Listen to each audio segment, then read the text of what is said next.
అందరికీ నమస్కారం అండి. నేను మీ Shastri. Trading marathon Telugu videos చూస్తున్నందుకు చాలా థ్యాంక్స్ అండి. ఇవాళ నిఫ్టీ 1% అబోవ్ పెరిగింది. కానీ ఫస్ట్ మన పోర్ట్‌ఫోలియోస్ గురించి ఒకసారి మాట్లాడుకోవాలండి. ఇవాళ మార్కెట్‌లు పాజిటివ్‌గా ఉన్నాయి. చాలా సంతోషం. కానీ నా పోర్ట్‌ఫోలియో 1% నెగెటివ్‌గా ఉంది. మరి ఇవాళ మీ పోర్ట్‌ఫోలియో ఎలా ఉంది? మీ పోర్ట్‌ఫోలియోలో పెరిగిన స్టాక్సే ఒకసారి కామెంట్ సెక్షన్‌లో చెప్పండి. ఇక మార్కెట్ గురించి ఒక మాటలో చెప్పాలి అంటే గ్లోబల్‌గా స్టాక్స్‌లో హిస్టారిక్ సెల్ ఆఫ్ అయితే వచ్చిందండి. కానీ ఇండియా మార్కెట్ మాత్రం ఐటీ స్టాక్స్ తాలూకా లీడర్‌షిప్‌తో చాలా పాజిటివ్‌గా ర్యాలీ అయితే చేసిందని చెప్పుకోవచ్చు. సెన్సెక్స్ ఇంట్రాడేలో 950 పాయింట్ల వరకు దగ్గరగా పెరిగిందండి. నిఫ్టీ ఆల్మోస్ట్ 280 పాయింట్స్ పెరిగి 24,266 దగ్గరకు కూడా వెళ్ళింది. అయితే ఈ ర్యాలీ వెనుక పిక్చర్ అయితే సింపుల్ గా లేదండి. సౌత్ కొరియా తలక కోస్పి 2 రోజుల్లో 21% క్రాష్ అయ్యి ట్రేడింగ్ తలక సస్పెన్షన్ కి గురైంది. ఇక తలక హార్డ్వేర్ స్టాక్స్ నుంచి మనీ బయటకు వెళ్ళిపోతుంటే ఇండియాలో అదే మనీ కాస్త చీప్ గా కనిపిస్తున్న ఐటీ సర్వీసెస్ కంపెనీ వైపు అయితే రొటేట్ అవుతుంది.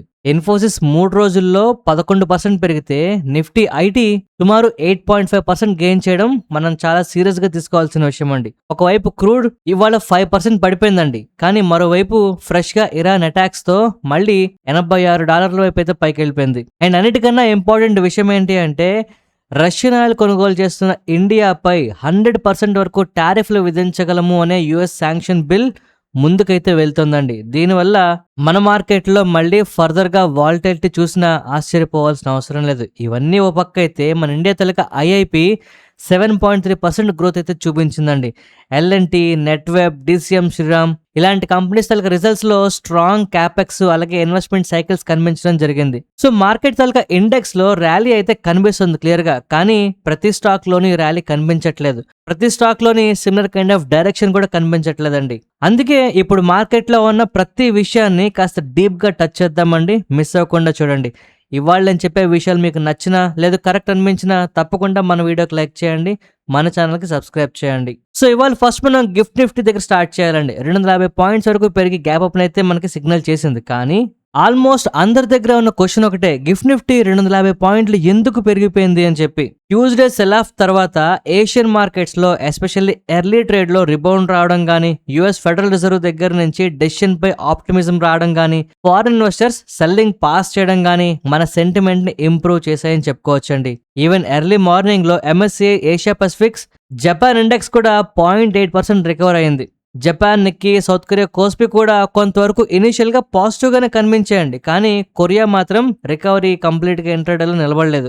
ఎస్కే హైనిక్స్ రిజల్ట్స్ తర్వాత సెల్లింగ్ తిరిగి యాక్సలరేట్ అయిపోయాయండి. సర్క్యూట్ బ్రేకర్స్ ట్రిగ్గర్ అయిపోయాయి. ఇక్కడ గవర్నమెంట్ పరిస్థితి ఏంటి అంటే ఎస్కే హైనిక్స్ తాలూకా రిజల్ట్స్ ఆల్మోస్ట్ 550% రెవెన్యూస్ పెరిగినా కూడా ఎక్స్పెక్టేషన్స్ రీచ్ అవ్వలేదని చెప్పి కింద పడేశారండి. బట్ ఇండియాలో మాత్రం గ్లోబల్ గా షాక్ కనిపిస్తున్న ఐటీ సర్వీసెస్ లో బయింగ్ తో గెయిన్స్ అయితే హోల్డ్ చేసింది. అంటే ఇది ఏషియన్ వైడ్ రికవరీ కాదండి. ఏషియా మార్కెట్లన్నీ రికవర్ అయిపోయాయని చెప్పడానికి లేదు. ఇండియా స్పెసిఫిక్ సెక్టార్స్ తో క్లియర్ గా ఒక ర్యాలీ మన మార్కెట్ లో మాత్రమే సస్టైన్ అయింది. ఈవెన్ ఇవాళ మార్కెట్ బ్రెత్ కూడా కాస్త పాజిటివ్ గా ఉందండి. 1936 స్టాక్స్ మనకి ఇవాళ పాజిటివ్ గా ఉంటే కేవలం 1040 స్టాక్స్ మాత్రమే మనకి నెగిటివ్ గా ఉన్నాయి. సో నిన్న మనం చెప్పుకున్నట్టు నిఫ్టీలో 24,000 అనేది క్లియర్ గా మనకి బ్రేక్అవుట్ అవుతూ మీదకి వెళ్ళిందండి.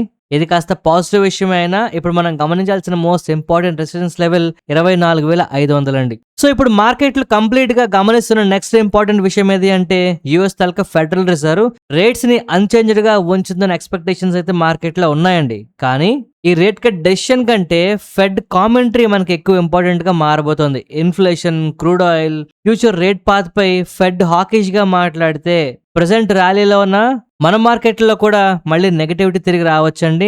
వాలటిలిటీ పెరిగిపోవచ్చు. అయితే ఇవాళకి ఈ ర్యాలీకి బిగ్గెస్ట్ లీడర్షిప్ అయితే ఐటీ నుంచి వచ్చిందని చెప్పుకోవచ్చు అండి.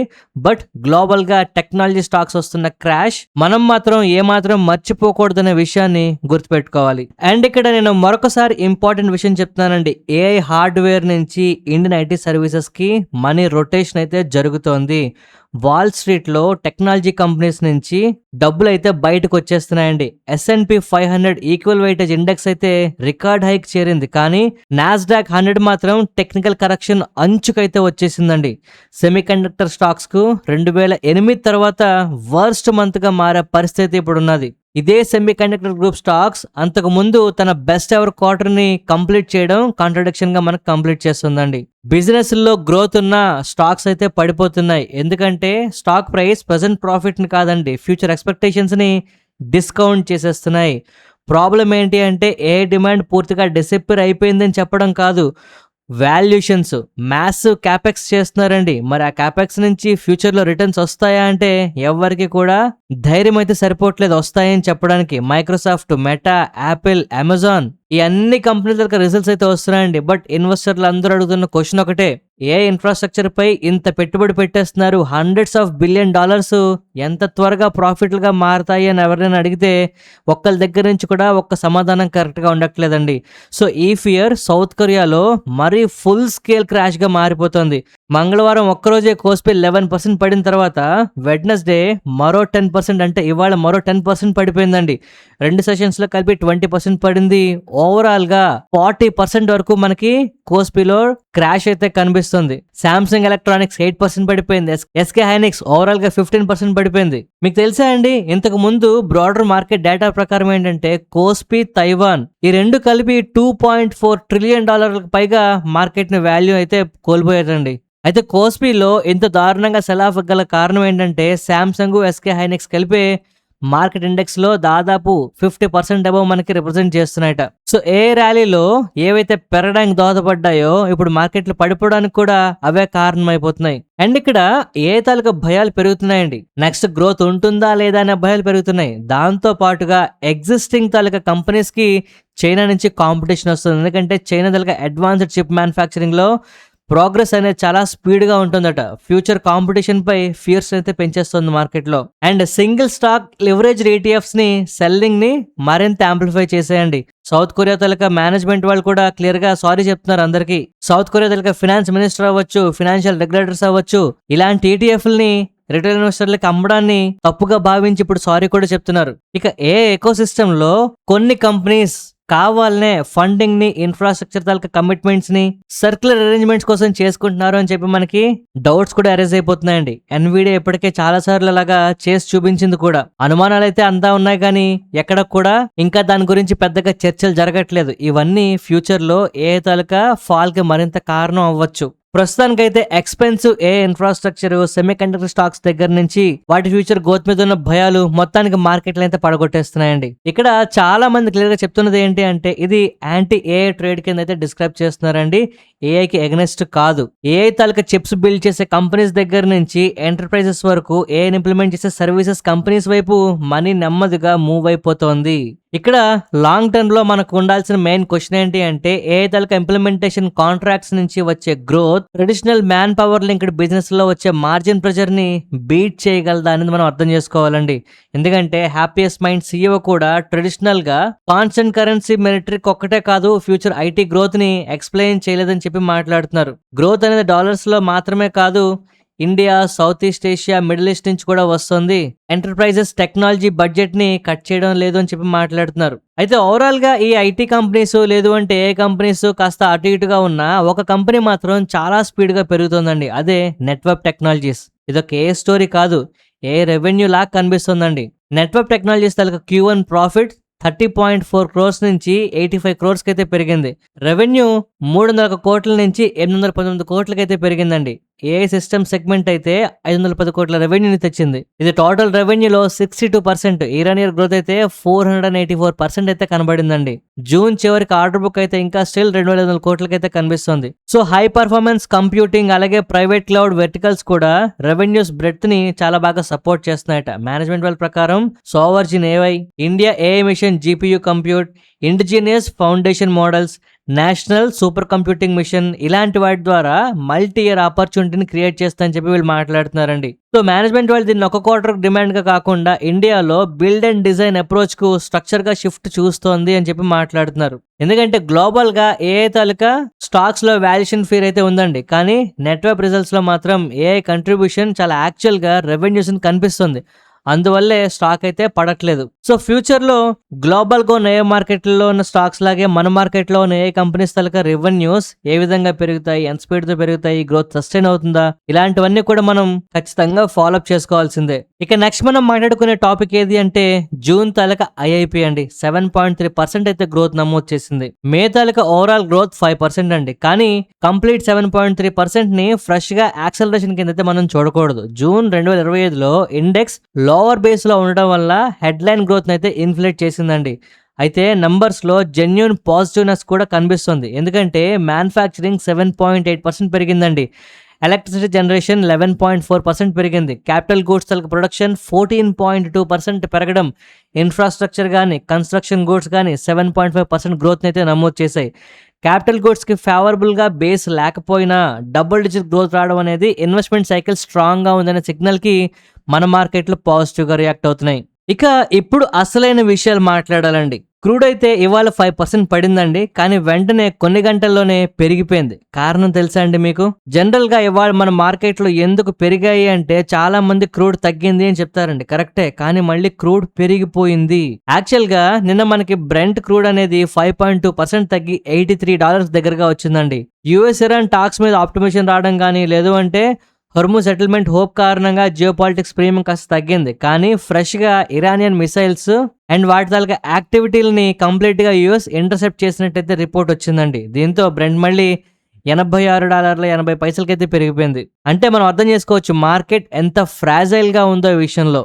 ఇరాన్ ఒమన్ నుంచి ప్రతిపాదించిన 50-50 straight of Hormuz control arrangement ని రిజెక్ట్ చేయడం అయితే జరిగిందండి. అంటే ఒమన్ వాళ్ళు 50-50గా మనం కంట్రోల్ చేద్దామన్న ఇరాన్ దానికి అగెనిస్ట్ గా ఉంది. ఇన్బౌండ్ గానీ అవుట్ బౌండ్ గానీ షిప్పింగ్ పై గ్రేటర్ ఇరానియన్ ఓవర్సెట్ కావాలని ఇన్సిస్ట్ చేస్తుందట ఇరాన్ వాళ్ళు స్ట్రైట్ ఆఫ్ హొర్ముజ్ ను ఫార్మల్ గా క్లోజ్ చేయకుండానే కమర్షియల్ వెసల్స్ ను ఛాలెంజ్ చేసి షిప్పింగ్ అన్సర్టెనిటీని క్రియేట్ చేస్తుందండి. అంటే అమెరికా వాళ్ళు అడిగిన దాని ప్రకారం మేము స్ట్రైట్ ఆఫ్ హొర్ముజ్ ని ఓపెన్ లో ఉంచుతామని చెప్తూ అక్కడక్కడ ఈ కమర్షియల్ వెహికల్స్ ని హిట్ చేయడం ఏంటి అంటే వాళ్ళ తలక పట్టుని కంటిన్యూ చేస్తున్నాయి.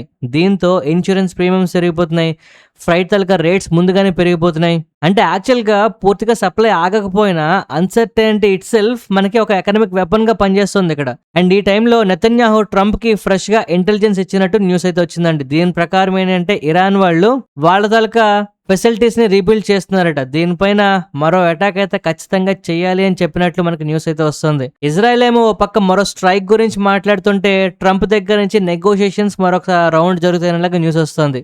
అందుకే క్రూడ్ లో కాస్త ప్రెసెంట్ వస్తున్న రిలీఫ్ ని పర్మనెంట్ అని అజ్యూమ్ చేయకూడదండి మనం. ఇక నెక్స్ట్ ఇంపార్టెంట్ విషయం ఏంటంటే రష్యన్ ఆయిల్ కొంటున్న మన ఇండియాపై 100% టారిఫ్లు మళ్ళీ తెర మీదకి అయితే వస్తున్నాయండి. US senate Russia sanction bill ని 86-12 ప్రొసీజరల్ ఓట్ తో ముందుకైతే తీసుకెళ్లింది. ఒకవేళ ఈ బిల్ కనుక సిగ్నిఫికెంట్ వాల్యూమ్ తో ఈ విధంగా కంటిన్యూ అయితే ట్రంప్ కి 100% వరకు టారిఫ్ విధించే అథారిటీ ఈ బిల్ అయితే ఇవ్వచ్చు. ఇండియా, చైనా ప్రధానంగా ఫోకస్ లో ఉన్నాయట. ఇక్కడ ప్రాబ్లం ఏంటంటే మన ఇండియా వాళ్ళు రష్యన్ క్రూడ్ ని ఇంపోర్ట్స్ లో ఆల్మోస్ట్ 53.5% అయితే తీసుకెళ్లిపోయారండి. ఇంత వాల్యూమ్ ని ఓవర్ నైట్ లో రీప్లేస్ చేయడం ఎవ్వరి వల్ల కాదు, ఇంపాసిబుల్. ఇది రష్యన్ క్రూడ్ ఇండియాకి మన రిఫైనరీస్ కి డిస్కౌంట్ గా వస్తుందండి. ఇది కమర్షియల్ గా మనకి కొంత అడ్వాంటేజ్ అయితే ఇస్తుంది. కానీ దీన్ని సడన్ గా రీప్లేస్ చేస్తే ఆల్టర్నేటివ్ బ్యారల్స్ మాత్రమే కాదండి, న్యూ షిప్పింగ్ రూట్స్ అవ్వచ్చు, ఇన్సూరెన్స్ అవ్వచ్చు, రిఫైనరీ కాన్ఫిగరేషన్స్ అవ్వచ్చు, ఇలాగ అన్ని విధాలుగా మనం వాటిని మేనేజ్ చేయాలంటే ఖర్చు పెరిగిపోతుంది. అండ్ ఈ విధంగా ఇండియా మీద 100% టారిఫ్లు వేయడం అనేది పీస్ వైపు వేసే మొదటి అడుగు అని చెప్పి ఉక్రెయిన్ తాలూకా జెలెన్స్కీ కామెంట్ చేయడం కూడా మార్కెట్ లో కొంతవరకు సీరియస్ గా తీసుకుంటాయండి. ఇండియాకి రష్యా నుంచి వస్తున్న సప్లైని కనుక డిస్టర్బ్ చేస్తే మన రూపీ మీద, కరెంట్ అకౌంట్ మీద, క్రూడ్ ప్రైసెస్ మీద కూడా ప్రెషర్ అయితే తీసుకురావచ్చండి. మరోవైపు అమెరికా కూడా 2027 నుంచి ఎల్పిజి ఇంపోర్ట్స్ లో యుఎస్ నుంచి కొనాలని డిమాండ్ చేస్తుందండి.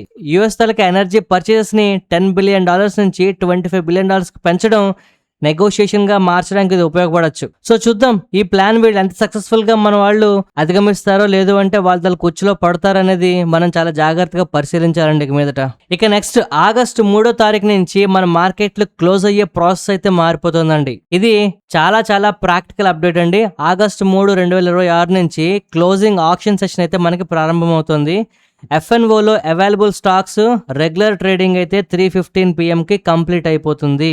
అదర్ క్యాష్ మార్కెట్ స్టాక్స్ అయితే 3:30 PM వరకు కూడా కంటిన్యూ అయ్యి క్లోజ్ అవుతాయి.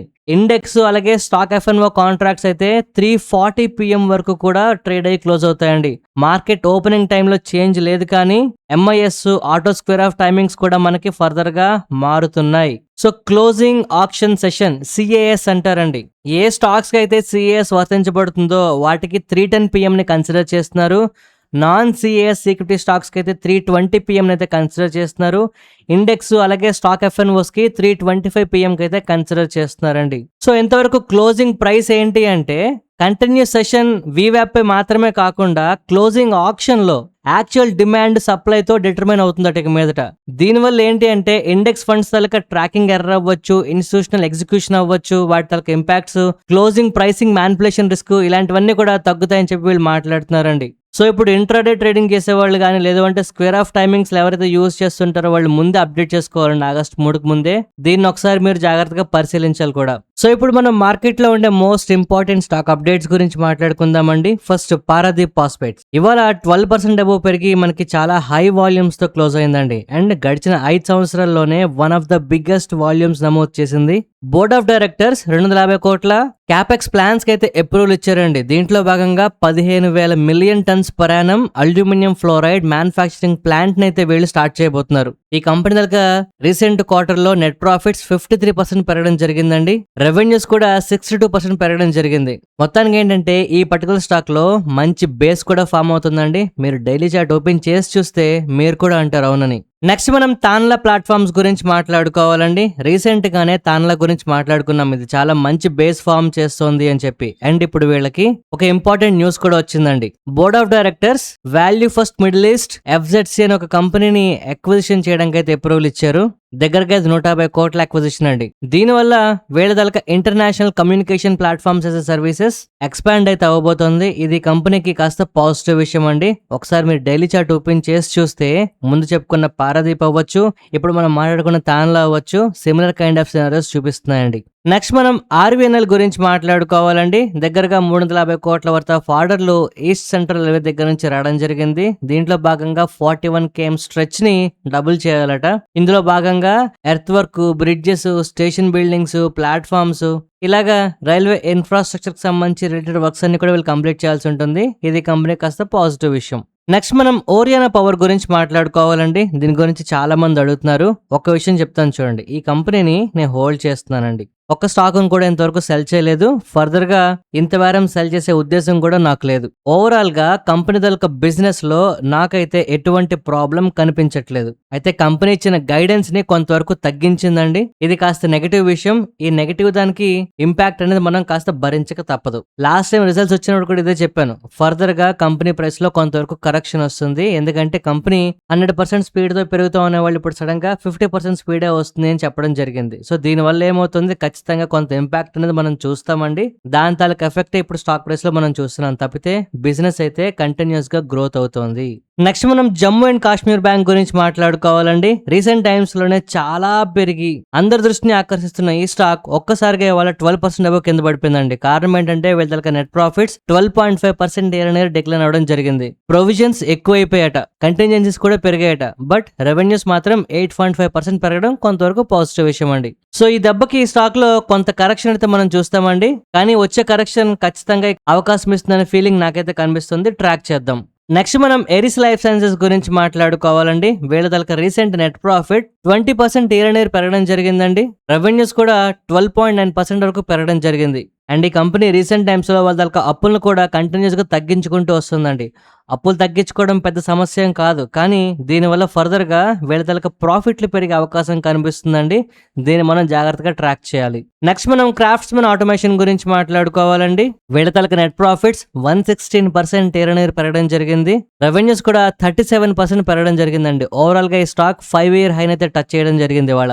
నెక్స్ట్ మనం ఏరోఫ్లెక్స్ ఇండస్ట్రీస్ గురించి మాట్లాడుకోవాలండి. ఐసిఐసిఐ డైరెక్ట్ వాళ్ళు దీనికి బై రేటింగ్ ఇస్తూ 545 రూపాయల టార్గెట్ ప్రైస్ అయితే ఇస్తున్నారండి. అంటే అప్రాక్స్ గా ఇక్కడున్న ప్రైస్ నుంచి 100 రూపాయల వరకు పెరిగే ఛాన్స్ ఉంది అంటున్నారు. సో 20% అప్సైడ్ పొటెన్షియల్ తో దీని మీద కాస్త బజ్ అయితే బాగానే క్రియేట్ అవుతుందండి. వీళ్ళ దగ్గర నెట్ ప్రాఫిట్ కూడా ఫర్దర్ గా 52% CAGR తో FY28 వరకు ఉంటుందని చెప్పి వీళ్ళు మాట్లాడడం చాలా చాలా పాజిటివ్ విషయం. ఇది మనం ట్రాక్ చేయాలి. నెక్స్ట్ మనం DCM శ్రీరామ్ గురించి మాట్లాడుకోవాలండి. వీళ్ళ దగ్గర నెట్ ప్రాఫిట్స్ 6 రెట్లు ఇయర్ పెరగడం జరిగిందండి. అయితే వన్ టైం గెయిన్ కింద అయితే దీన్ని మనం చూడాలి. రెవెన్యూస్ మాత్రం దగ్గరగా 9.4% పెరగడం కాస్త పాజిటివ్ విషయం. ఇప్పుడు DCM శ్రీరామ్ అయితే అండర్ వాల్యూడ్ గ్రోత్ స్టాక్ కింద అయితే మనం పరిగణించవచ్చండి. ఒక్కసారి దీన్ని ట్రాక్ చేయండి. ఇక నెక్స్ట్ మనం నిఫ్టీ 50 గురించి మాట్లాడుకోవాలండి. ఇవాళ మార్కెట్లు ఎగ్జాక్ట్లీ 24,250 దగ్గర క్లోజ్ అయ్యాయండి. కానీ నా దృష్టిలో 24,200 అనేది మోస్ట్ ఇంపార్టెంట్ లెవెల్. అండ్ ఇవాళ ప్రైస్ యాక్షన్ కూడా మనకి కన్సిస్టెంట్ గా స్ట్రాంగ్ అవుతూనే కనిపించిందండి. లాస్ట్ పావు గంట 20 నిమిషాల్లో వచ్చిన ఆ సెల్లింగ్ ప్రెషర్ కాస్త మనం పట్టించుకోవాల్సిన అవసరం లేదు. బట్ స్టిల్ ఇవాళ రాత్రికి గ్లోబల్ గా మార్కెట్లు ఎలా రియాక్ట్ అవుతాయి అనేది నెక్స్ట్ మనం ట్రాక్ చేయాల్సిన విషయం. ఇక రేపటికి మనం గమనించాల్సిన ఇంపార్టెంట్ లెవెల్ ఏదైనా ఉంది అంటే ఇవాళ మనకి బేస్ ఫామ్ చేసిన ఈ లెవెల్ అండి 24,200. ఈ జోన్ మీద నుండిగా పర్వాలేదండి. ఈ జోన్ కన్నా కింద వస్తే మళ్ళీ కాస్త సెల్లింగ్ ప్రెషర్ మనం చూడడానికి అవకాశం ఉంటుంది.